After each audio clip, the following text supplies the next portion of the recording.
محترم د باړې د سیمې د خرفا پښتو ادبي جرګې نایب صدر غلام اکبر صاحب راغواړو چې په خپلو خیالاتو مو ونمنځي. غلام اکبر صاحب. دغه ټول ناول د جمهوریت پښتو ادبي لیکوال شکایت ادا کوم چې مولا یې د غزل ملما اعزاز راکړلو او په دومره کمو اجلاس باندې دا دوی کوم د غزل مطلب ستا په عشق مختدمه ستا په عشق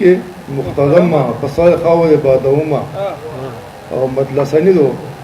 د مزل په لوی زما د منزل په لوی زما اراده نه بدلومه او تا کې ډېر رازونه پټ دي عجیبه شی یې غنمه او د آدم نه دنیا ټوله غلازي ده د آدم نه پیدا دمه او چې تاسو به غلامي کړم چې تاسو به سای ساتمه او مقتادو چې د اکبر د غزل غږ دی د عرب نه ترجمه